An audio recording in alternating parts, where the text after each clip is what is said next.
It was the first day of school, and all eyes were on the new girl. She walked into the crowded hallway with quiet confidence, her backpack slung over one shoulder, black boots clicking softly on the tile floor.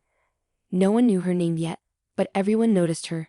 Not because she tried to stand out, actually, it was the opposite. She kept her head low, eyes forward, moving like someone used to keeping a low profile. But there was something about her, something different. The way she moved. Calm. Collected. Like nothing could shake her. That didn't sit well with the girls who ran the school. They were used to being the center of attention. Used to deciding who belonged and who didn't. And the new girl? Well, she didn't ask for permission. She didn't laugh at their jokes. She didn't try to be liked. To them, that was a problem. And they were about to make it her problem. The leader of the group, a tall girl named Kayla with a loud voice and louder attitude, spotted the new girl during lunch, sitting alone, eating quietly. Staring out the window like she was in a different world, Kayla smirked. She nudged her friends, all of them done up in perfect hair and too much lip gloss, and whispered just loud enough for people around to hear. "Someone thinks she's too good for us." They laughed. Loudly. On purpose. The kind of laugh meant to sting, meant to get a reaction. But the new girl didn't flinch. She didn't even look their way. That made them even madder. Later that day, they accidentally bumped into her in the hallway. One of them knocked her books to the ground. Another pretended to trip over her foot and made a big scene, laughing like it was the funniest thing in the world. Still nothing.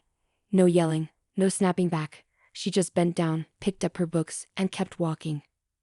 The thing is, what they didn't know, what no one in that school knew, was that this quiet, calm, soft-spoken girl had been trained by someone who didn't play games.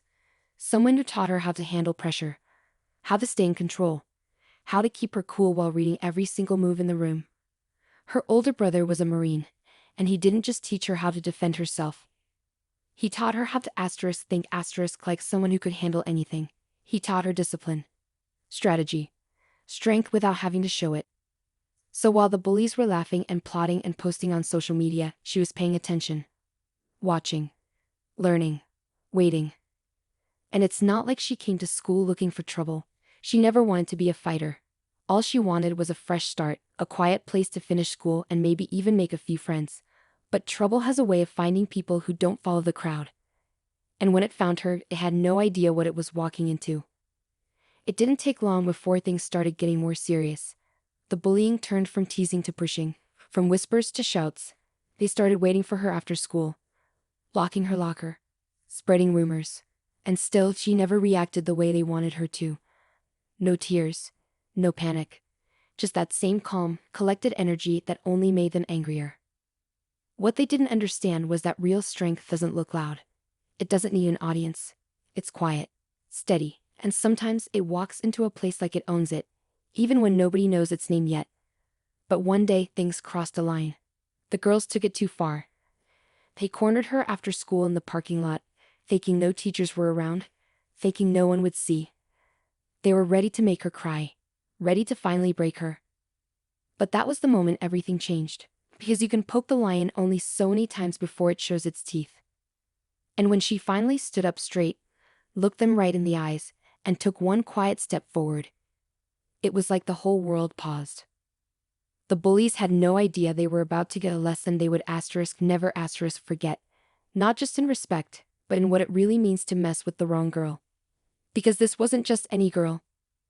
This was a girl who had spent every morning training with a Marine. A girl who knew exactly how to stay calm, stay smart, and defend herself when it really mattered. And she was done staying silent. What happened next? Let's just say, they picked on the wrong one. And now, they're about to learn that not every quiet girl is weak. Some are just waiting for the right moment. You're not gonna want to miss what happens next. Her name was Nia. No one knew that yet though. Most people still just called her the new girl. But there was more to her story than anyone at that school could imagine. Before she moved here, Nia lived on the other side of the country in a small town near a military base. That's where her brother Malik had been stationed before he was deployed.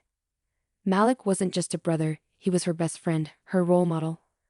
The one who taught her everything she knew about holding her head high and not letting the world knock her down. When their parents passed away a few years back, Malik stepped up. He didn't hesitate. Even when he was in the middle of training, he made sure Nia was taken care of. Every morning before school, they trained together. Not just push-ups and sit-ups, but breathing, focus, reading body language, staying grounded even when everything around you is chaos. Malik told her, "The strongest people don't shout. They move in silence and strike only when they need to." Nia never forgot that. After he got deployed overseas, things changed. Nia had to move in with their aunt, and that's how she ended up here, at a new school in a new city, with no one she knew and no place she felt like she belonged. All she wanted was to stay invisible, make it through the year, and wait for Malik to come back home. But people like Kayla didn't let anyone stay invisible for long. Especially not someone like Nia, who didn't play by their rules. See, Kayla wasn't just a bully for the fun of it. She liked control. She liked having people around her that said yes when she snapped her fingers. And when someone didn't fall in line, she took it personal. That's why she kept pushing Nia. It wasn't even about her anymore. It was about proving a point, showing everyone she was still the one in charge. What Kayla didn't see was that Nia had already been through worse. That the little games she was playing weren't even on the same level as the things Nia had trained for. And even though Nia kept her cool, there was a storm building behind her calm. Because you can only be pushed so far before something gives. People at school started noticing the tension. Whispers floated around. Why would she ever talk back? Is she scared or just weird? But Nia wasn't scared. She just didn't waste energy on people who didn't deserve her attention. Still, the rumors started building and the pressure kept growing. Then came the incident at the lockers. It was between third and fourth period. The hallway was packed, and Nia was grabbing her books when someone slammed the locker door right next to her hard. She didn't flinch. Kayla stood there, arms crossed, a smug look on her face. "You think you're better than us, huh?" she said, loud enough for others to hear. "You keep walking around like you're all tough. Say something." Nia looked at her, calm as ever. Not angry, not scared, just steady. "I don't think anything," she said softly. "You just think too much." A few people nearby gasped. Even Kayla froze for a second. No one talked to her like that. But instead of backing off, Kayla smirked and leaned in. "You're gonna regret coming to this school." That was the day everything started shifting. Not just with Kayla, but with the people watching. Some students started whispering about Nia in a different way. She's not scared of them. She's cool under pressure. There's something off. But like, in a good way. What they didn't know was that Nia was starting to calculate. She didn't want to fight, but she knew it might come to that. And if it did, she needed to be ready, not just physically, but mentally. Malik always told her that your mind was your sharpest weapon. So she started noticing patterns, who Kayla walked with, when she picked her moments. What made her act bold, and what made her back off. It wasn't about revenge, it was about survival. Meanwhile, Kayla started pushing harder, trying to provoke something. She didn't like being ignored. She posted cryptic messages online, started cornering Nia in empty hallways, saying things under her breath, trying to make her snap. But Nia stayed in control. Even when Kayla shook her shoulder, even when she spread lies, even when one of her friends accidentally spilled water on Nia's sketchbook, something she'd been quietly drawing in every day, she didn't react. Yet. But every time her eyes got a little colder, her movements got a little sharper. She wasn't scared, she was waiting. Because there's something powerful about someone who knows what they're capable of and doesn't need to prove it. Until the right moment. And that moment was coming soon. Everyone thought Nia was just quiet, just different, just a loner. But under all that silence was something even Kayla wouldn't see coming. Because Nia had been trained for more than bullies. The next morning, the school felt different. Whispers traveled faster than usual, echoing down the crowded halls. Everyone had heard something about what went down in the parking lot after school the day before, but no one knew exactly what happened. Just that something asterisk did asterisk, and that somehow Nia was at the center of it. Kayla hadn't shown up to first period. Her friends were unusually quiet, eyes shifting when anyone brought up her name. Nia walked in like she always did, calm, quiet, eyes straight ahead. She didn't look different, didn't act different, but somehow she asterisk felt asterisk different. Like something had shifted, and people could sense it, even if they didn't understand why. What nobody saw was what led up to that moment after school. When Kayla and her crew had cornered Nia behind the gym, no teachers around, just a few shadows creeping along the school wall. They'd planned it out. One girl blocked the way. Another kept lookout. Kayla stepped forward, arms crossed, trying to sound bold, but her voice carried a little more bite than usual. Maybe she knew, deep down, that this wasn't going to end like the other times. "You think you're tough," she said, stepping closer. "Let's see it." Nia stood there, still holding her bag, still not moving. But something in her eyes changed. No more backing down. No more playing it safe. "I'm not here to fight you," she said. "But you keep pushing people, and one day someone's going to push back." Kayla laughed like it was funny, like Nia was bluffing. But that laugh didn't last long. Because even though nothing physical happened that day, not yet, something invisible shifted in that moment. The balance of power. The way Kayla looked at Nia, how her voice cracked ever so slightly, she realized for the first time she didn't scare this girl. Not even a little. And the thing that scared Kayla the most was that Nia didn't want to scare her back. The conflict didn't end there. It just went underground. Kayla started being more subtle, using rumors, fake stories, spreading lies that Nia had attacked her, twisted the story to make herself the victim. She even got some teachers to raise their eyebrows when Nia walked by. The school wasn't a fair place. Popular kids had influence, and Kayla knew how to use hers. But not everyone believed her. Jasmine, a quiet girl from art class who usually kept to herself, started noticing the way things didn't add up. She'd seen the way Nia always stayed calm, never raised her voice, never lost her temper. She saw the way Kayla's friends looked nervous when Nia passed them. Like they knew something was coming, and they didn't want to be around when it did. Jasmine had her own story. She used to be one of them, one of Kayla's group, but things got ugly, and she backed out before it pulled her in too deep. Since then she kept her head down. But now, watching Nia, something clicked. She wasn't just watching a new girl trying to survive, she was watching someone stand for herself in a way Jasmine never could. One afternoon, Jasmine left a note in Nia's locker. Just a short line. Asterisk, "I believe you. You don't have to go through this alone." Asterisk. Nia didn't say anything, but the next day, she nodded at Jasmine in the hallway. A quiet thank you. It was the first connection she'd made at school, and it mattered. Meanwhile, Kayla was spiraling. She'd gone from in control to unpredictable. The more Nia stayed calm, the more Kayla lashed out. Her friends started distancing themselves, afraid to be caught in the middle. And Nia? She kept moving forward. She joined the track team. She started sketching again. Slowly, quietly, she was reclaiming space. But just because she didn't strike back didn't mean she wasn't preparing. Every night, she went through the drills Malik had taught her. In her aunt's garage. In the backyard when no one was watching. She wasn't planning to fight. But she was getting ready. Because even though she tried to stay out of the drama, she knew how people like Kayla worked. And she knew it wasn't over. One day, Nia found something in her bag that didn't belong there. A note, scribbled in angry handwriting. Asterisk, "We're not done. You'll see." Asterisk. It wasn't signed.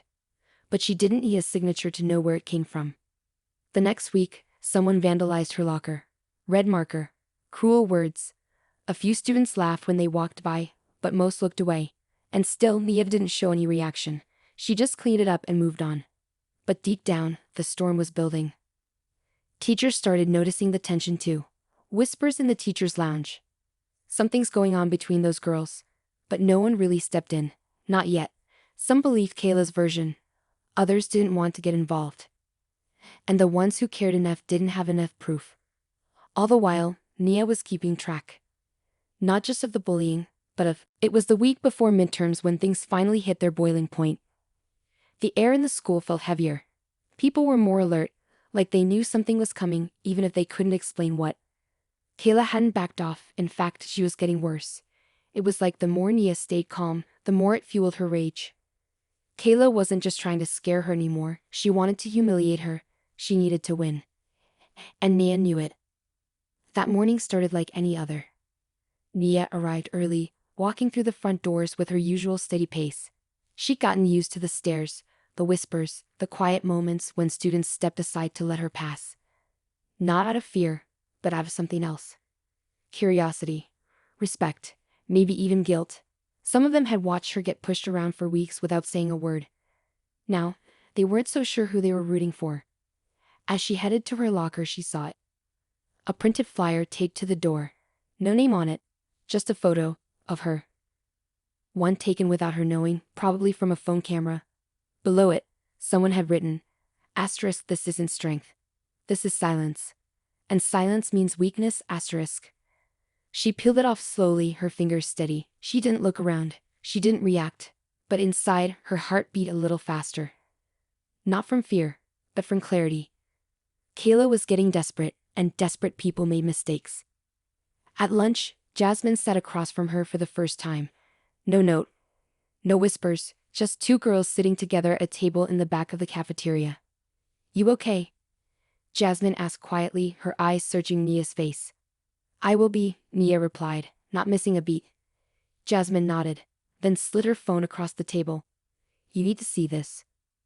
Nia looked down and saw a video playing on the screen, grainy, taken from behind a wall, but clear enough to recognize the voices. Kayla's voice, loud and angry. She was talking to one of her friends behind the school, pacing, her words sharp. I'm sick of her walking around like she's untouchable. We're not done. I swear I'll make her wish she never showed up here. It wasn't just words anymore. It was proof. She's planning something, Jasmine said. I think it's big. Nia stared at the screen a moment longer, then nodded once. Let her. After school, the message came through AirDrop. It popped up on Nia's phone without warning. A simple message. No name. No context. Just a time and a place. Asterisk Friday, 4 p.m. behind the gym. Let's end this asterisk. Nia sat there, reading the words over and over. This wasn't about drama anymore. This was something else. A trap? A showdown? Either way, Kayla was trying to corner her again, but this time felt different. Because this time Nia wasn't walking in alone. Jasmine had her back now. And more than that, people were starting to see the truth. A few quiet voices had begun to shift the tone in school. Whispers about how Nia never fought back, how she kept her cool, how Kayla was the one looking unstable. A few students even posted online in Nia's defense, calling out the bullying. It wasn't loud support, but it was enough to know things were changing. Still, Nia knew that what was coming next wouldn't be decided in whispers or posts. It would come down to her and Kayla. That Friday, the tension was unbearable. Word had spread. Students pretending not to know what was happening kept glancing at the clock. Teachers sensed something was off but didn't have anything concrete to act on. The whole building buzzed with silent anticipation. Nia moved through the day like someone on a mission, not scared, not angry, just focused. Her training kicked in without even thinking. Malik's voice echoed in her head. Asterisk, stay grounded. Breathe, anticipate, don't react, asterisk. After the final bell rang, the hallways filled with students rushing out. Some lingered near the gym, pretending to look at their phones, pretending to wait for rides.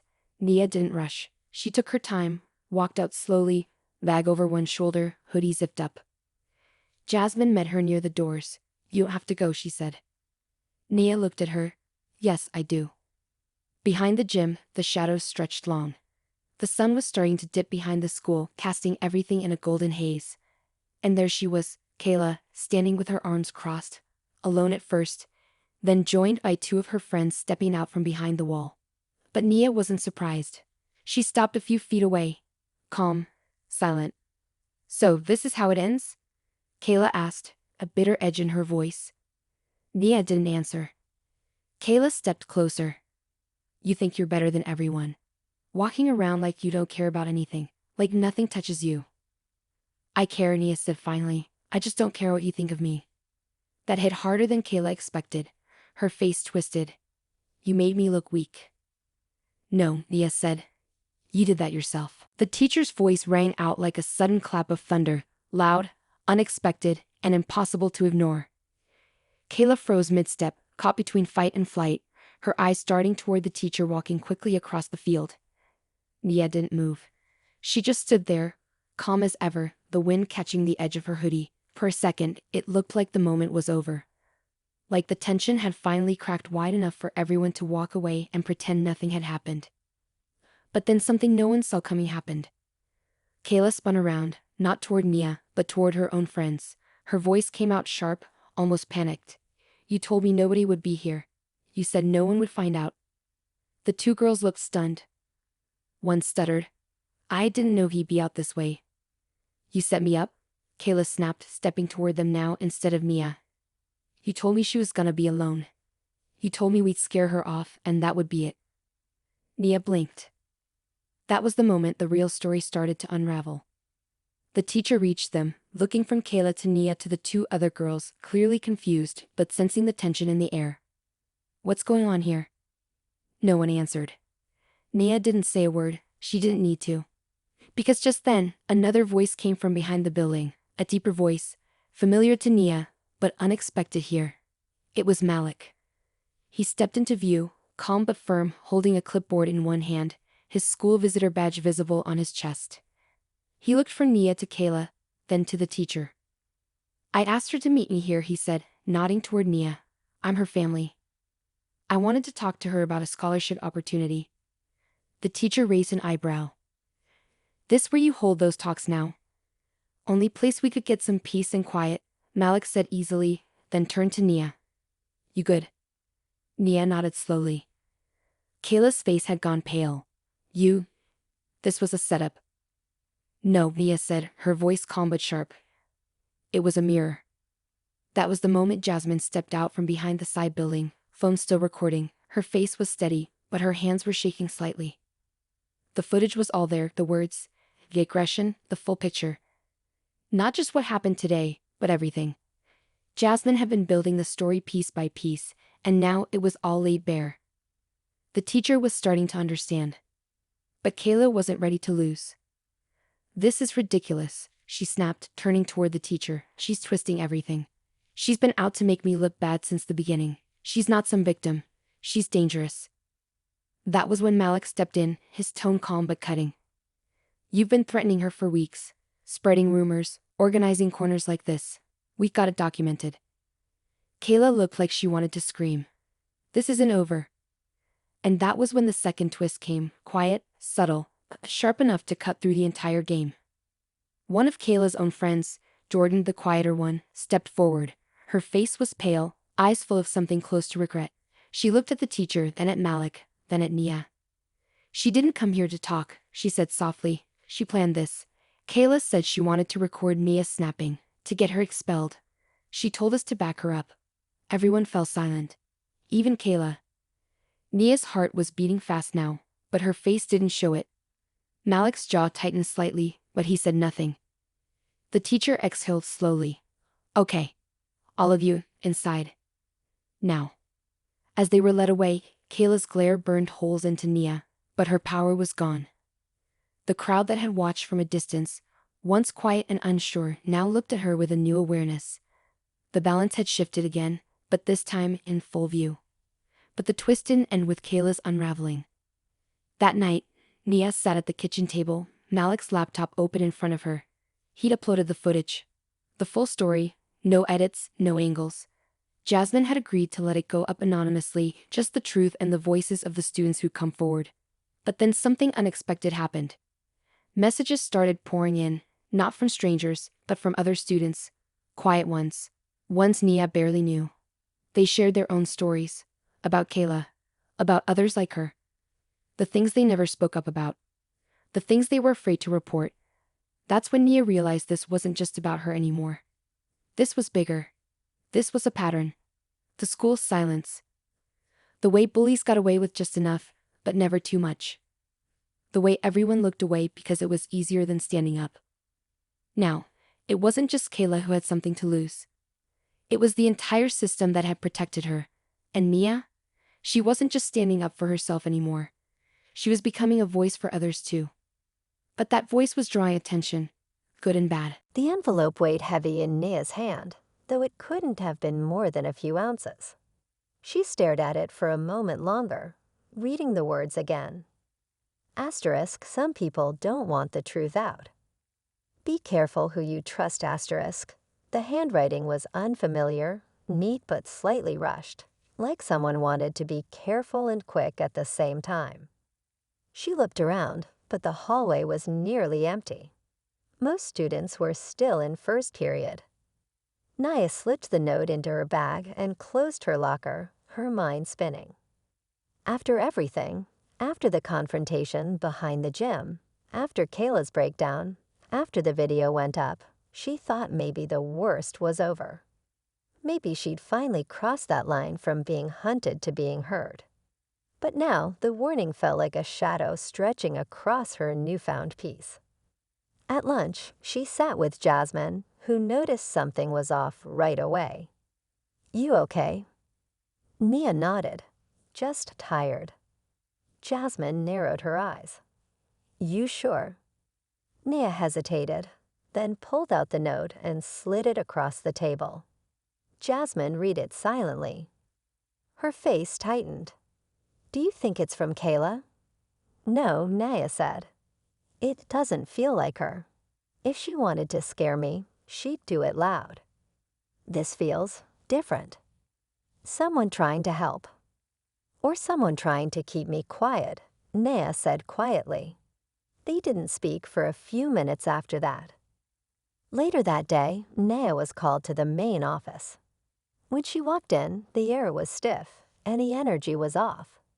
The principal sat behind his desk, arms folded, a serious look on his face.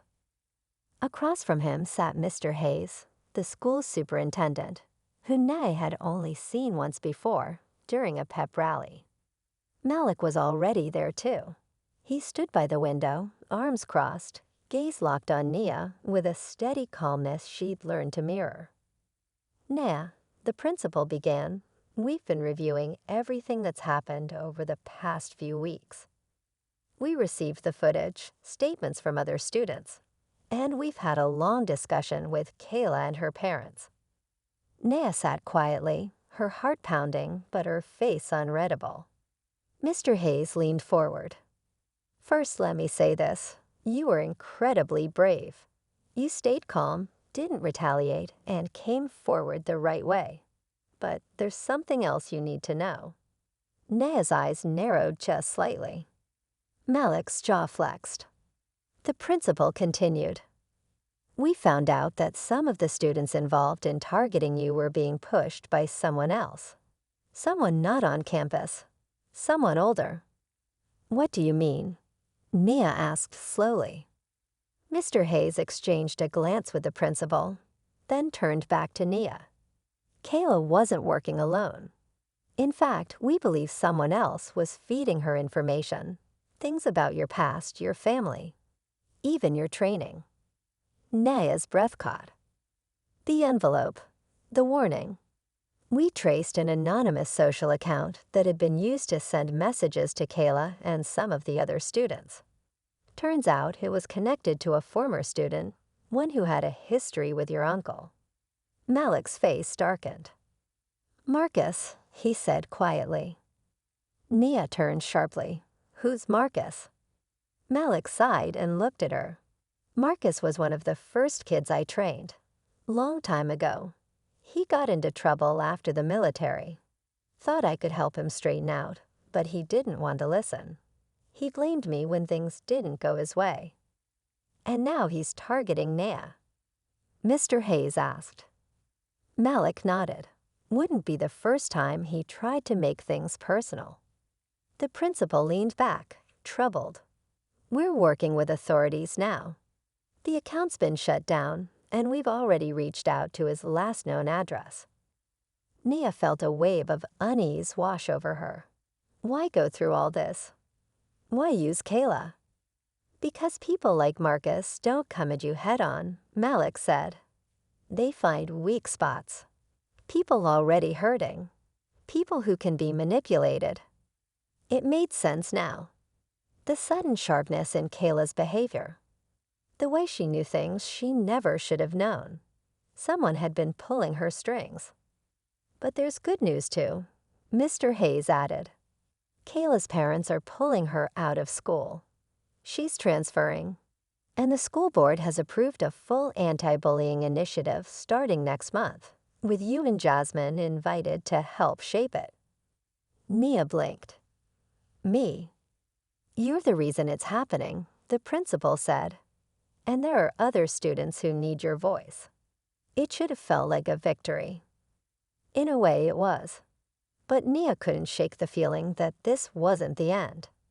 Not really. That night, she sat on her bed, staring at her phone. Notifications poured in, Students thanking her, parents reaching out, even a few local journalists asking for comments. She turned them all off. She just wanted quiet. Then her phone buzzed again. No caller ID. She hesitated, then answered. The voice on the other end was low, unfamiliar, but steady. You think you've won, but this isn't the end. This was just a lesson. The days after the call felt heavier than anything Naya had gone through since starting at Lincoln High. She kept her head down during classes, but her eyes were always watching, listening, waiting. There were no more cornered confrontations, no whispered threats behind lockers, no fake rumors floating around. It was as if the school had taken a collective breath and finally exhaled. But Nia hadn't. Not fully. She walked the halls with purpose now. Not with fear, but with awareness. Like someone who had learned the hard way what it meant to be underestimated, and what it meant to rise anyway. She still got stares, still heard whispers, but they weren't the same. Some people looked at her with respect, others with curiosity, a few with guilt. And every now and then, someone would quietly thank her, usually when no one else was around. Jasmine was still by her side, notebook always nearby, still documenting things that didn't sit right. The story they had posted gained traction, and though they never claimed credit, the truth still found its way to the people who needed it. It sparked real conversations in classrooms and school board meetings. Teachers started paying more attention. Students started speaking up more. One afternoon, Nea found a note in her locker again. This time, the handwriting was different. It was from Jordan. Asterisk, I was wrong. You didn't deserve any of that. I'm sorry, asterisk. There was no signature, just that message. But it was enough. Not everything needed to be loud to matter. Some things were better quiet, more honest that way. At home, Malik stayed close but gave her space. He had a quiet way of checking in, always present without hovering. Some nights they'd sit at the kitchen table, not even saying much, just sipping tea and existing. Those moments helped her more than any lecture ever could. He didn't try to fix her. He just let her heal. Eventually, the investigation into Marcus came to a close. The police found him, and though he wasn't arrested for anything violent, they had enough evidence to stop him from reaching out again. Malik didn't celebrate, and neither did Nia. There was nothing joyful about a man so lost he'd use teenagers to fight his battles. But there was relief in knowing that chapter had closed. No more anonymous calls. No more fear tucked inside her chest every time her phone rang. Kayla, on the other hand, faded from view. Transferred to another school in a different district. Rumor was her parents took her phone, enrolled her in therapy, and pulled her off all social media. Nia didn't feel sorry for her, but she didn't hate her either. Deep down, she understood that Kayla's cruelty came from a place of pain. That didn't excuse it, but it explained it. And sometimes, understanding was the only way to really move on. Spring came slowly, and with it came new energy. The air felt lighter, warmer. The school rolled out its first student-led forum on bullying and peer accountability. Nia spoke quietly of the event, sharing what she'd gone through without naming names. She talked about strength, not the kind that shows up in fists or shouting matches, but the kind that holds your head up when it's easier to look down. The kind that lets you walk into a room full of people who once laughed at you and still speak with kindness. Afterward, a younger student came up to her, nervous, maybe in the same place Nye had been months before. How did you do it? The girl asked softly. Naya smiled, the corners of her mouth lifting just enough. I remembered who I was before they told me who I should be. That line stayed with her. Later that night, she wrote it down in her journal. A small sentence, but one that meant everything. Graduation was still a year away, but things already felt different. Nia wasn't just the new girl anymore. She was part of something now. A community. One she helped shape, even if she never meant to. Malik once told her, leaders don't wait to be asked. They step forward when no one else will. She didn't believe it at the time, but now maybe she did. Jasmine got offered a summer internship with a local magazine after their story went viral. Nay smiled when she found out. She knew Jasmine would go far. She had the courage to chase truth, even when it wasn't pretty. They celebrated with cheap pizza and a walk through the park, talking about everything and nothing. It felt normal, and Nia needed that. One evening, as the sun dipped low, casting golden light across their quiet neighborhood, Malik handed her an old box. "Found this in storage," he said. "Thought you might want it." Inside were photos, journals, even letters from her mom's time in the military. Notes about training, resilience, and how to hold your center when the world tries to knock you off balance.